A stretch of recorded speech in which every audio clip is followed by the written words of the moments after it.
वक्फ संशोधन कानून पर भड़की विरोध की आग थम नहीं रही।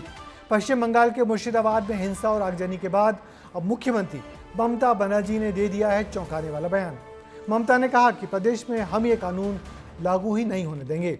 ममता को इस मुद्दे पर राहुल गांधी का भी साथ मिला है, जिन्होंने इस कानून को संविधान पर हमला बताया। उधर जम्मू कश्मीर विधानसभा में भी इस बिल को लेकर रोज हंगामा हो रहा है। वक्फ संशोधन कानून से जुड़ी सारी अपडेट देखिए हमारी इस रिपोर्ट में। बंगाल में ऐसा कुछ नहीं होगा जिसमें कोई डिवाइड एंड रूल होगा। पश्चिम बंगाल में वक्फ कानून को लेकर बवाल थम नहीं रहा है। दीदी के राज्य में हिंसा भड़क रही है, प्रदर्शन हो रहे हैं, भड़काऊ बयान उबाल मार रहे हैं। ऐसे में बंगाल की मुख्यमंत्री ममता बनर्जी ने बड़ा बयान दिया है। कहा है कि बंगाल में वक्फ कानून लागू नहीं होगा। देखिए, आप लोगों को दिल में दुख हुआ है वक्फ प्रॉपर्टी के लेके। आप भरोसा रखिए, बंगाल में ऐसा कुछ नहीं होगा जिसमें कोई डिवाइड एंड रूल होगा। आप लोगों ने ये मैसेज दीजिए कि सबको एक साथ में रह के बचना है, जियो और जीने दो। दीदी इज हियर, दीदी will protect you and your property. दीदी के बयान के बाद अब सवाल उठ रहा है कि क्या मुख्यमंत्री ममता बनर्जी अब बंगाल के मुस्लिम समुदाय की संपत्ति की रक्षा करेंगी। दरअसल पश्चिम बंगाल में बीते दिन वक्फ कानून के विरोध में जगह जगह प्रदर्शन हुए थे। इस दौरान मुर्शिदाबाद में हिंसा भड़की, प्रदर्शनकारियों ने गाड़ी जलाई, पत्थरबाजी की, कई पुलिसकर्मी भी घायल हुए। मुर्शिदाबाद में एक अफवाह के बाद खूब माहौल बिगड़ा है। दरअसल 8 अप्रैल के दिन मुर्शिदाबाद में वक्फ कानून का विरोध जुलूस निकाला जा रहा था।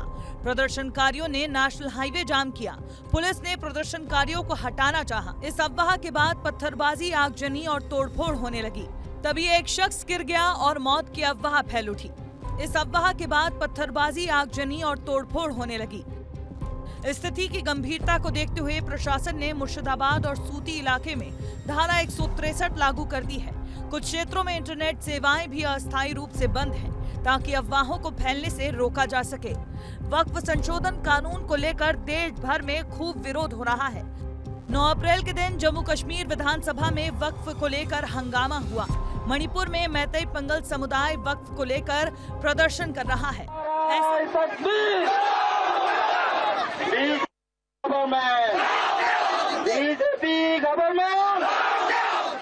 ऐसे में वक्फ कानून के खिलाफ खूब बयानबाजियां भी तेज हैं। सीएम ममता बनर्जी ने बंगाल में वक्फ कानून लागू नहीं होने पर बड़ा बयान दिया। इधर गुजरात अधिवेशन में कांग्रेस नेता राहुल गांधी ने वक्फ कानून को संविधान पर आक्रमण जैसा बता दिया। बीजेपी ने लोकसभा में वक्फ बिल पास किया।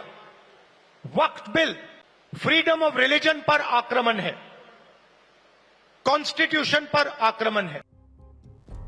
इन सारी बहसबाजी के बीच ये जानना बहुत जरूरी है कि वक्फ संशोधन बिल अब कानून बन चुका है। 8 अप्रैल को ये देश भर में लागू हो चुका है। इस कानून के खिलाफ 12 याचिकाएं सुप्रीम कोर्ट में दाखिल हो चुकी हैं। सुप्रीम कोर्ट सुनवाई के लिए भी तैयार है। हालांकि तारीख अभी तय नहीं की गई है। वक्फ कानून का विरोध कर रहे लोगों को सुप्रीम कोर्ट से ही अब उम्मीद है, क्योंकि अगर कोर्ट में ये बात साबित हो जाती है कि इस कानून की वजह से संविधान के बेसिक स्ट्रक्चर को चुनौती मिली है, तब सुप्रीम कोर्ट इसे रद्द करने की ताकत रखता है। हालांकि इसकी संभावनाएं बेहद कम है। ब्यूरो रिपोर्ट, विस्तार न्यूज।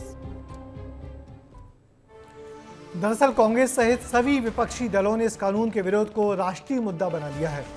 दरअसल सभी को अपने मुस्लिम वोटों की चिंता सता रही है और यही बात बीजेपी को बहुत भा रही है।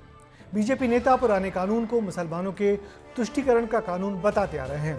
बीजेपी ने बहुसंख्यक वोटों के गले भी ये बात उतार दी है। ऐसे में कांग्रेस का विरोध बीजेपी के लिए फायदे का सौदा ही साबित हो रहा है।